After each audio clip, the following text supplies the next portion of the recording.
난 믿음으로, 소망으로, 사랑으로, 찬양으로 살겠네. 귀한 찬양 정말 감사드립니다.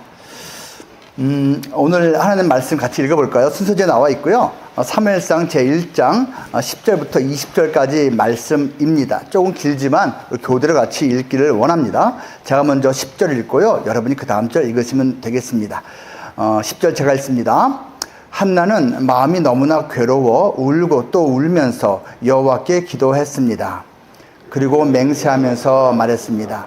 전능하신 여호와여, 만약 주께서 주의 종의 비참함을 굽어보시오 저를 기억하시고 주의 종을 잊지 않고 제게 아들을 주신다면 제가 그 평생을 여호와께 바치고 결코 그 머리에 칼을 대지 않겠습니다. 한나가 여호와께 계속 기도드리는 동안 엘리는 한나의 입을 지켜보고 있었습니다. 한나가 마음속으로 기도하고 있어서 입술은 움직였지만 소리가 들리지 않았습니다. 엘리는 한나가 술에 취했다고 생각하고 얼마나 더 취해야겠소? 어서 술을 끊으시오 라고 말했습니다. 한나가 대답했습니다. 네 주여, 그런 게 아닙니다. 저는 슬픔이 가득한 여자입니다. 저는 포도주나 독한 술을 마신 것이 아니라 여호와께 제 심정을 쏟아낸 것입니다. 당신의 여종을 나쁜 여자로 여기지 마십시오. 저는 너무 괴롭고 슬퍼 여기서 기도하고 있었을 뿐입니다. 그러자 엘리가 말했습니다. 평안히 가시오. 이스라엘의 하나님께서 당신이 구한 것을 허락하실 것이요. 한나가 말했습니다. 당신의 여종이 당신께 은총 받기를 바랍니다. 그리고 나서 한나는 가서 음식을 먹고 그 이후로 얼굴에 근심을 띠지 않았습니다. 다음날 아침 그들은 일찍 일어나 여호와 앞에 경배하고 라마의 집으로 돌아갔습니다. 엘가나는 자기 아내 한나와 잠자리를 같이 했고 여호와께서는 한나를 기억하셨습니다. 같이 읽어요. 한나는 임신을 했고 때가 되자 그녀는 아들을 낳았습니다. 한나는 여호와께 구해 얻은 아들이라 해서 그 아이의 이름을 사무엘이라고 지었습니다. 아멘. 저도 이제 벽사에서 나름대로 짬밥이 좀 되다 보니 비가 많이 오면 은근히 걱정이 되는 거예요. 그냥 적당히 오면은 뭐 생각이 안 나는데 비가 정말 하루 이틀 사흘 계속 많이 내리면 이 공장 어떡하지? 이 생각부터 나는 거예요. 출하한 제품 어떡하지? 이거 제품 상하는 거 아니야? 영업 어떡하지? 이런 생각이 나는 거예요.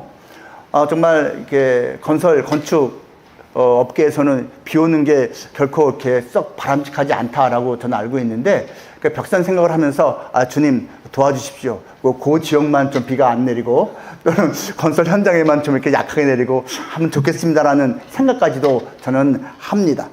여러분 혹시 회사를 위해서 기도하고 있습니까?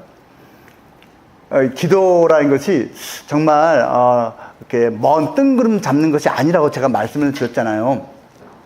제가 지난달에도 사실 말씀의 주제가 기도였다라는 거 기억하십니까? 왜 기도하는가 뭐 그런 제목이었습니다. 그리고 이제 일반적인 다른 종교에서의 기도는 이렇게 생각하는데 기독교는 기도가 이런 것이다 라고 설명을 했고 예수님 자신도 기도를 많이 하셨다. 또 우리 한국교회는 기도의 전통이 있다라는 말씀드렸고요. 예수님께서는 하나님 나라와 또 이 땅을 갖다가 이어지는 다리 역할을 해주시는데 또 기도가 바로 그 역할이다. 하늘의 신비와 이 지상에서의 일상을 이어주는 역할을 하시는 분이 예수님이라서 우리 기독교인들은 예수님 이름으로 기도합니다 라고 기도한다라고 말씀을 드린 적이 있습니다. 기억이 잘 안 나시죠? 날마다 새롭죠. 근데 오늘 잠깐 복습을 해드렸고요. 오늘 이어서 기도의 실제에 대해서 말씀을 드리고자 합니다. 오늘 본문은 여러분 3000년 전 이야기입니다. 그 이스라엘 땅에서 있었던 일인데요. 한나라는 여인이 정말 마음이 너무너무 슬픈 그러한 시기를 보내고 있었습니다. 한나라는 이 여인은요, 이름 뜻이 은혜, 그레이스예요. 그레이스. 그러니까 정말 하나님의 은혜를 사모하며 살아간 사람이었을 것 같아요. 이 여인은요, 결혼해서 이제 살고 있었는데 속상하게도 이제 아이가 생기지가 않았어요. 정말 속상했겠지요. 근데 문제는 여러분 옛날 고대 사회에서는 뭐 둘째 아내를 얻는 것이 사실 큰 허물이 아니었던 시대였거든요. 그러니까 이 남자가 둘째 아내를 얻은 거예요. 근데 이 둘째 아내는 아들, 딸을 쑥쑥 낳은 거예요. 그러니까 이 둘째 아내가 형님인 본 부인인 한나를 멸시한 거예요. 무시한 거예요. 콧방귀를 낀 거예요. 그러니까 너무 속상한 거예요. 앞에 내용을 읽어보면 성경에서 이 한나의 남편은 한나를 아주 사랑했어요. 참 좋은 남편이었던 것 같아요. 근데 이제 아이가 안 생기니까 그게 안타까웠던 것이겠죠. 여러분 생각해 보세요. 아내가 둘인데 둘째 아내는 아이를 낳아. 근데 첫째 아내는 아이를 못 낳아. 그러면은 이 한나 첫째 부인에게 좀 몸에 좀 문제가 있는 것이라고 사람들이 다 생각할 거 아닙니까? 자기도 그렇게 생각을 할 것이고, 그러니까 그게 속상했을 거예요. 그래서 어느 날은 또 그 자기 밑에 그 브린나라고 하는 남편의 둘째 부인이 자기를 멸시를 좀 심하게 한 날 속상해서 이제 성막이라고 하는데 하나님께 가서 기도하는 곳에 가서 울면서 기도했어요. 근데 부르짖지는 않았고 속으로 중얼중얼 하면서 흐느끼면서 기도를 했는데, 그것을 지켜보고 있던 어떤 목회자가 엘리라고 하는 대제사장이 오해를 한 거예요. 대낮부터 술 취해갖고선 이 귀한 하나님의 전에 와갖고선 저렇게 그냥 중얼거리고 있구나 라고 오해를 해서 잔소리를 한 거예요. 술 끊으라고. 그랬더니 이 여인이 아니라고, 나는 너무 슬프고 괴로워서 하나님께 이렇게 기도하고 있을 뿐이라고 말했습니다. 그제서야 뻘쭘해진 이 사람이 한마디 합니다. 하나님이 당신의 간구를 들으시고 응답하실 것입니다. 근데 놀랍게도 여러분, 그 말이 하나님의 음성을 들렸나 봐요. 한나가 그 말을 듣고 아멘 한 거예요. 그리고 그때부터 마음이 평안해졌대요. 그때부터 밥도 안 먹었었는데 밥도 먹기 시작했고요. 그리고 정말로 해가 바뀌어서 아이가 생겼어요. 그 생긴 아이가 바로 사무엘이라는 아들이고요. 사무엘이야말로 이스라엘 역사에 있어서 빠지면 안 된 다윗이라는 왕의 가장 오른팔 역할을 했던 귀한 선지자, 예언자였습니다. 사무엘의 이름 뜻은요, 하나님이 들으셨다예요. 엄마가 말했겠죠. 남편한테 주장했겠죠. 내가 하나님께 울면서 간구했는데 하나님이 들으시고 응답해준 아들이니까 하나님이 들으셨다. 사무엘도 짓자고 했겠지요. 오늘 내용이 바로 그러한 것입니다. 이렇게 말씀드리면 저 먼 나라 얘기고 3000년 전 얘기라서 지금 우리와 무슨 상관이 있느냐 생각하신 분이 있을 수도 있겠습니다. 그래서 오늘은 여러분, 제가 그냥 실제 기도의 여러 현장 얘기를 좀 들려드리고 또 보여드리고자 합니다. 김하중이라는 좀 나름대로 알려진 분이 있습니다. 지금은 교회 장로님인데요. 이분은 이제 서울대 나오고, 그리고 또 이제 외무고시 합격을 하고, 이제 고급 이제 공무원으로서 한평생을 살았어요. 청와대 의전실에서도 일을 했었고요. 중국 대사로서 6년 5개월을 있었는데, 저는 모르는데 여러분, 한 나라에서 대사로서 6년 5개월을 그 전까지는 있었던 케이스가 없답니다. 중국뿐만 아니라 전 세계 어디에서도 6, 7년을 가는 케이스가 없대요, 대사가. 근데 이분이 처음으로 그 기록을 깬 사람이에요. 그리고 나중에는 통일부 장관까지 했습니다. 정권이 바뀌는데 계속 고위직을 했어요. 이분이 원래 교회 다니던 사람이었는데요. 이제 대학교 올라가서 교회를 떠났습니다. 이런 분들 많습니다. 제가 요즘 이제 영어 파트너가선 이제 계속 면담을 하면서 그들과 대화하는 시간을 갖다가 계속 갖고 있거든요. 근데 그 중에서 마찬가지로 중고등학교도 다 다니다가 왕년에 청년부 다니다가 교회 떠나신 분들이 한두 명이 아니더라고요. 그래서 이런저런 대화를 즐겁게 하고 있습니다. 떠날 수 있죠. 그런데 이분이 나중에 이제 외교관이 됐잖아요. 그리고서 이제 바쁘게 전 세계를 다녀요. 그러냐고 이제 교회는 완전히 잊었어요. 그런데 어머니께서 뜻하지 않게 갑자기 돌아가시게 됐습니다. 급히 왔지만 어머니의 죽음을 그냥 볼 수밖에 없었어요. 그때 그 어머니가 성경책을 그 아들에게 유산으로 남겨줬어요. 그리고 그 아들에게 마지막 유언으로 남긴 말이 이겁니다. 너는 하나님의 귀한 일꾼이 될 거다. 근데 이 아들의 입장에서는 어이가 없는 거예요. 어이가 없는 거예요. 내가 지금 교회를 떠난 지가 얼마나 됐는데, 내가 이 수십 년 동안을 주님 없이 살아왔는데 갑자기 무슨? 그러면서도 이제 슬펐겠죠. 근데 그 어머니는 자신이 있었어요. 왜냐하면요, 이 어머니는요, 이 아들이 돌아오길 위해서 한평생 매일같이 기도했고, 돌아오는 정도가 아니라 하나님 나라의 귀한 일꾼 되게 해달라고 열심히 기도했기 때문에 내가 살아생전 두 눈으로 보진 못하지만 이 아들 돌아올 거야, 그리고 쓰임 받을 거라는 확신 가운데 너는 하나님의 일꾼이 될 거야 라고 유언을 남기고 돌아가신 것이죠. 근데 여러분, 그게 그대로 됐습니다. 이분이 어머니가 돌아가신 순간부터 변화됐습니다. 뭔가 많이 느낀 거예요. 많이 울었습니다. 교회 나가기 시작했고요. 예수님을 진짜 붙들기 시작했고요. 기도의 사람을 거듭났습니다. 이 스토리가 정말 많습니다. 이분은요, 이제 하나님의 대사라는 책으로 유명합니다. 원투가 있는데요. 이 사람이 대사를 오래 했잖아요. 근데 나는 하나님 나라의 대사다라는 뜻으로 책 제목이 하나님의 대사입니다. 이분이 한 일 중에 이런 게 있어요. 중국 대사로 있는데 탈북자들이 많이 넘어왔답니다. 그 시기에. 그때 기도했대요. 하나님, 이거 외교 분쟁이 될 수 있는데 다 막을까요? 아니면 받아줄까요? 근데 나름대로 하나님의 응답 받은 거예요. 받아줘라. 그들을 받아줘라. 알겠습니다. 자, 받아주기 시작하니까 소문이 나서 탈북자들이 엄청나게 자꾸 그 주중 한국 대사관으로 넘어오는 거예요. 이걸 다 어떡하나. 계속 30명, 50명, 100명. 근데 이들을 안전하게 대한민국까지 데려가는 게 쉽지가 않아요. 기도했습니다. 계속 기도했습니다. 하나님께서 방법을 가르쳐 주셨어요. 근데 그거는 뭐 지금 제가 말할 수 있는 건 아니고 그 방법대로 해서 결국 이분이요, 그 재임하는 기간 동안에 6년 5개월 동안에 1000명이 넘는 탈북자들을 대사관에서 받아서 모두 이 땅에 정착을 시켰습니다. 그 당시에 탈북하신 분들이 2만 명이었다고 하는데요. 전체가 한국에 들어온 분이 2만 명 중에 1000몇백 명이 이분이 있는 동안에 중국 대사관을 통해서 들어온 것이에요. 이것을 뭐 물론 이제 탈북자들이 왜 받아주냐 하는 분들도 있겠지만 이분 나름대로는 기도하고 하나님께 쓰임받기를 원했는데 그대로 된 것이죠. 그리고 지금도 기도의 사람으로서 본이 되고 있습니다. 여러분이 좀 많이 알고 있을 프로 골퍼 중에서 최경주라고 하는 분이 있거든요. 이 최경주라는 이분이요, 이분도 예수님 모르던 분이에요. 나이 많이 들어서 예수님 만났는데 이분이 실질적으로 게임을 하면서 어떻게 기도하면서 하나님의 도우심을 구하면서 이제까지 지내왔는지 짧은 영상이 하나 있어요. 같이 한번 보면 좋을 것 같아요. 우리 최경주 최프로 한번 이제 스토리를 한번 잠깐 들어보겠습니다. 맨 끝에 이런 말을 하시죠. 그런 게 어딨어. 당신이 최프로가 그렇게 간절히 원하니까 그렇게 보인 거겠지. 보통 그렇게 생각을 합니다. 여러분, 이게요, 속에 무엇이 있느냐에 따라서 해석이 달라진 거예요. 그러니까 저 같은 크리스찬은 사실 간절히 하나님의 도우심을 일상 속에서 매 순간 구하면서 지내는데 그때 보여진 것이 하나님의 뜻이고 인도하심이라고 믿기 때문에 우린 그렇게 말을 하는데, 아직 그러지 못하신 분들은 그냥 우연이다, 어떻게 잘 보였겠지라고만 생각을 한다라는 것입니다. 여러분, 근데 그거 아세요? 오늘 기도문 이거 제가 쓴 건데요. 여기서 이렇게 제가 이제 언급을 했습니다. 믿어지지 않으니 우리는 도와달라 손 내밀지 않는다. 하나님이 내미시는 손길도 그래서 보지 못하고 지나간다라고 이제 고백을 한 것이에요. 그러니까 믿지 않으니까 안 보인다라는 것이죠. 보통은 보이면 믿는다라고 하는데요. 사실 이 영적인 신비 세계에서는 반대거든요. 믿음은 보이는 건데 순서가 잘못됐기 때문에 보통은 난 그런 거 경험한 적 없다라고 한다는 것이죠.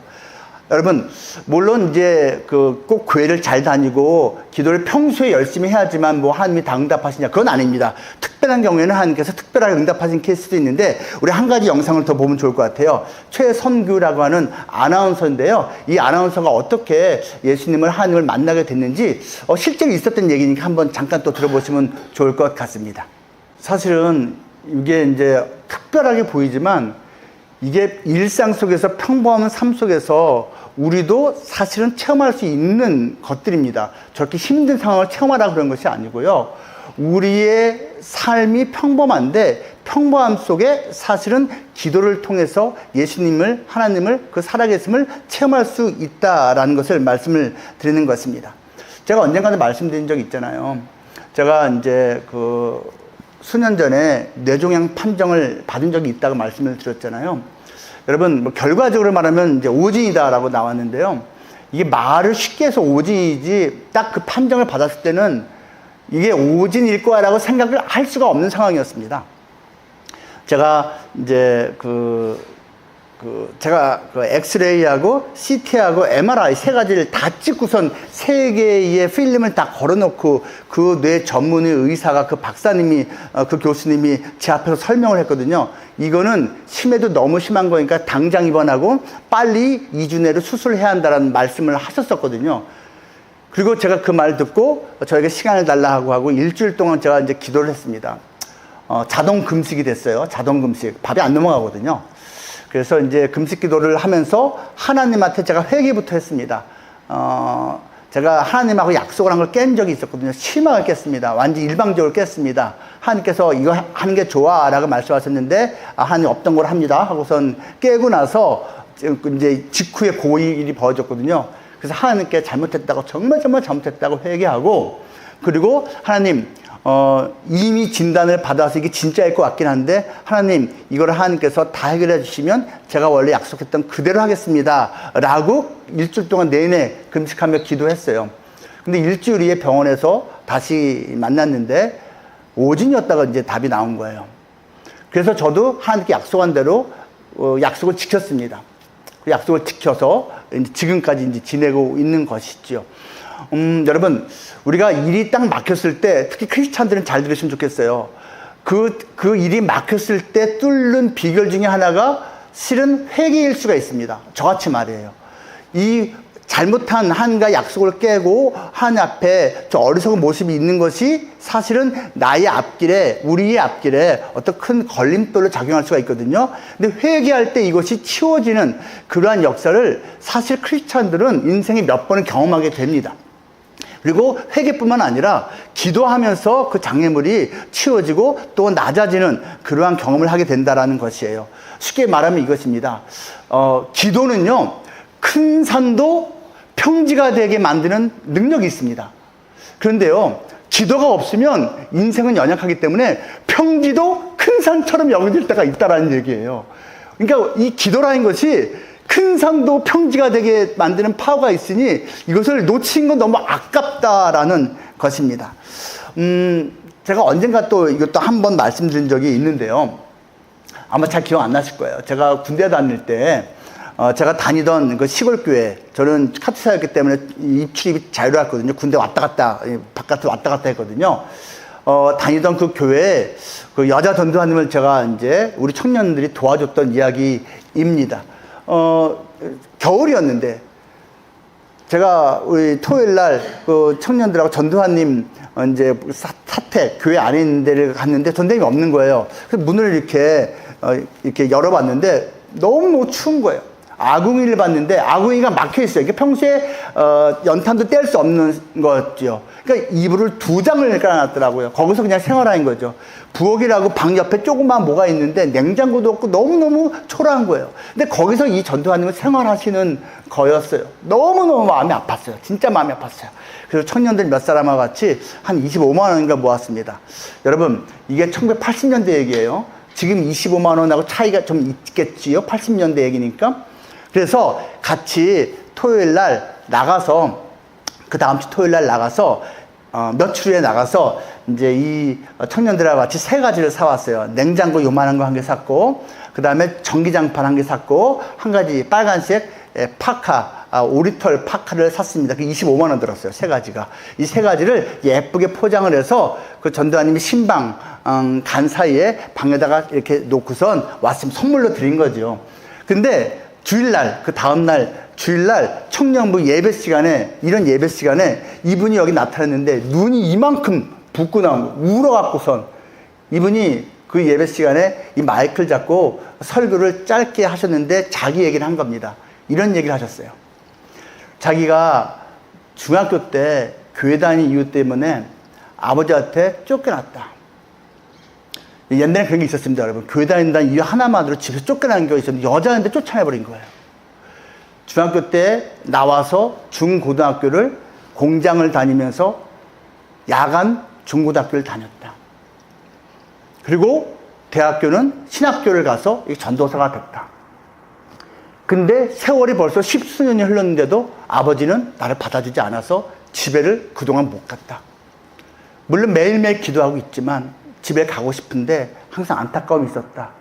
근데 내가 집에 못 가는 이유 중에 하나는 아버지가 무서울 수도 있지만, 이렇게 내가 파카 하나도 없는, 겨울용 두꺼운 옷 하나 없는 모습으로 살고 있는 것을 보여주는 게 아버지 앞에 좀 쉽지 않았다. 아버지가 화를 낼 것 같았다.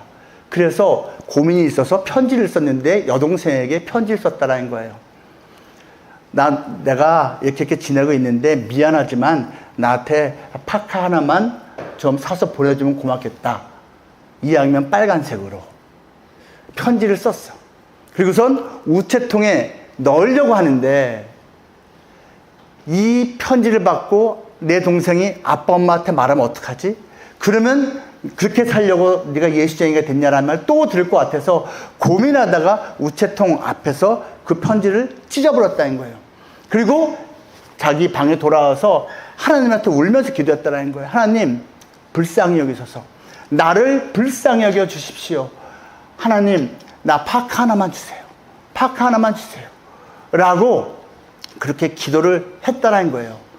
그리고 나서 그 기도를 하고선 하루인가 이틀 후에 그 선물이 배달된 거예요. 선물 받는데 자기가 편지에 썼던 대로 빨간색 파카가 와 있었어요. 근데 보너스로 전기장판하고 냉장고까지 와 있었죠. 이분이 밤새 운 거예요. 하나님께 고맙다고. 하나님이 내 기도 들으셨다고. 내가 찢어버린 편지를 하나님이 대신 받으셨다고. 그리고 그걸 다음날 주일날 청년부 시간에 이렇게 나누면서 그렇게 우시더라고요. 제가 그분 이름도 지금 안 까먹고 있고요. 지금은 이제 그분 우리 60 후반에 이제 또 어르신 되시겠죠. 시간이 많이 흘렀지만 이렇게 기도의 통로로 쓰임 받을 수 있었던 너무 행복한 기억이었습니다. 여러분, 기도는 정말로 실질적으로 우리 삶 속에 역사하는 힘이 있습니다. 신비를 맛보게 하는 그 무언가입니다. 이것을 한번 여러분도 체험해보고 싶지 않습니까? 마지막으로요, 이제 우리가 같이 좀 영상을 좀 보고 싶은 게 있어요. 한 11분 정도 같이 볼 겁니다. 이걸 제가 끊을까도 생각했는데, 다 볼만한 가치가 있어요. 기도의 가치. 기도를 하니까 사람이 이렇게 새로워질 수 있구나라는 것을 갖다가 진솔한 자기 고백을 하는 어떤 젊은 분의 이야기를 한번 같이 들어보면 좋을 것 같습니다. 지금까지 내용 중에서 이제 어머니가 기도하셨다는 내용이 있잖아요. 사실 이 정도 케이스가는 삶을 우리 중에는 뭐 당연히 있지 않을 겁니다. 그런데 사실 어딘가 있는 이 정도의 쉽지 않은 인생을 살아온 사람도 그 누군가의 어머니의 기도 때문에 사실 이렇게 변화되고 결국은 예수님을 만나게 되었다라는 말씀을 드린 겁니다. 또 한 가지, 이 뒷부분에 계속 나오는데요. 이제는 이 자신이 기도의 덕을 본 정도가 아니라 본인이 기도하는 삶이 됐습니다. 기도하면서 인생이 새롭게 아름답게 만들어진 걸 경험한 거예요. 체험하는 거예요. 기도의 덕도 보고 기도의 통로가 되어서 쓰임받는 그러한 이야기도 뒤에 많이 나오고 있습니다.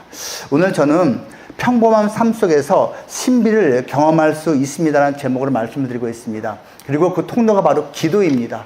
기도는 먼저 맛본 사람이 계속합니다. 기도의 맛을 먼저 보신 분들이 있죠. 그 기도의 맛을, 능력을 아시는 분들이 먼저 보이는 겁니다. 그리고 조금씩 옆에 있는 동료에게, 가족에게, 사랑하는 사람에게 그것을 전달해 주는 것입니다. 우리 벽산이 정말 하나님 나라에 위해서 존귀하게 멋지게 쓰임받길 원합니다. 근데 기도가 없이는 온전하게 그렇게 쓰임받기 힘듭니다. 우리가 기도하면서 쓰임받길 원하고요. 아직은 기도가 뭔가 하나님의 능력, 사랑 이런 거 잘 모르시는 분들이 많이 있지만 먼저 만나신 분들이, 체험하신 분들이 그 중간 다리가 되어서 잘 쓰임받으면 언젠가 여기 있는 우리 모두도 함께하지 못한 그분들도 다 이 기도의 신비한 능력, 살아계신 하나님이 일하시고 우리를 도와주시는 능력을 체험하게 될 것입니다. 그날이 꼭 올 것을 믿고 우리 끝까지 포기하지 않고 사랑하는 가족과 사랑하는 동료, 그리고 이 대한민국을 위해서 기도하는 우리 모두가 되기를 축복합니다. 기도하겠습니다. 하나님 아버지, 기도는 이론이 아니라 실제인 것을 압니다. 기도는 그냥 허공을 외치는 메아리가 아니고 지금도 살아계신 그 하나님의 옷자락을, 그 손을 붙드는 것이라 믿습니다. 그 하나님의 도움을 구하고 받고 체험하기 원합니다. 누리기 원합니다. 그리고 마음껏 나누며 전하기 원합니다. 주님, 우리 벽상 기억해 주세요. 우리 함께하는 모든 직원들을 기억해 주세요. 그들의 가족을 기억해 주세요. 먼저 이 기도의 능력을, 기도의 의미를 알고 있는 자들이 앞서 기도하게 하시고 사랑하는 자들을 위해서, 회사를 위해서 기도할 때 놀라운 하나님의 역사가 체험되는 그러한 은혜를 누리게 해 주시옵소서. 존귀하신 예수님 이름으로 기도하옵나이다. 아멘.